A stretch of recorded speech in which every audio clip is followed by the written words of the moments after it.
Welcome back to the Traders Network Show, broadcasting worldwide on equities.com. We're here in Davos, Switzerland, covering the World Economic Forum. And we got Oliver continuing our first part of our first interview. Now, Oliver, we left off with you breaking down what your organization does on the enterprise level side, on the enterprise, on the corporate side.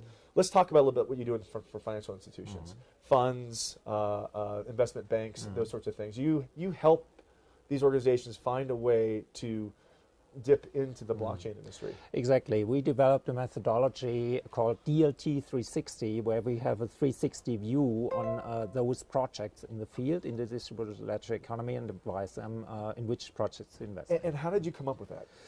Basically, we have a background, or some of us have a background in venture capital, corporate venture capital as well, and a very, let's say, in-depth and rigorous approach of assessing startups. And in the DLT space, it's pretty much the same as in any other industry.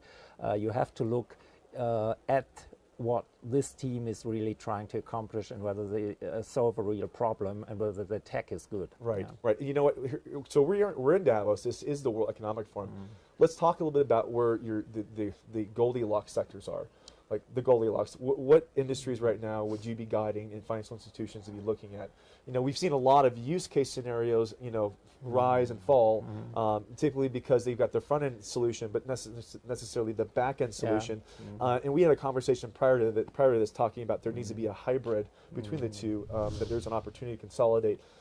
But what are you looking at in 2019? In 2019, we are currently looking at asset tokenization. That's a big topic. For example, we have a client who owns a large portfolio of decentralized or sustainable power generation, photovoltaic plants and similar things.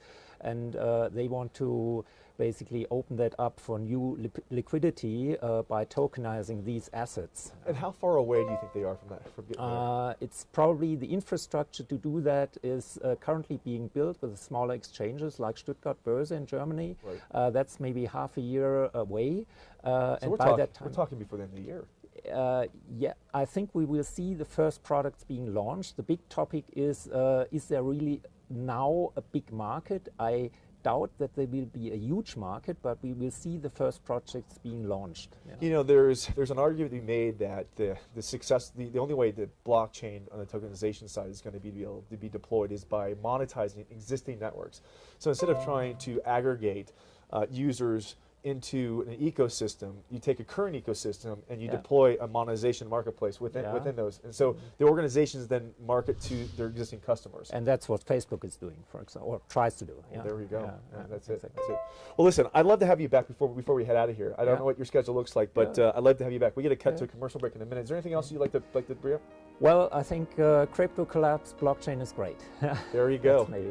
Forum is brought to you by Salt, providing fintech solutions for digital assets. Visit them at saltlending.com.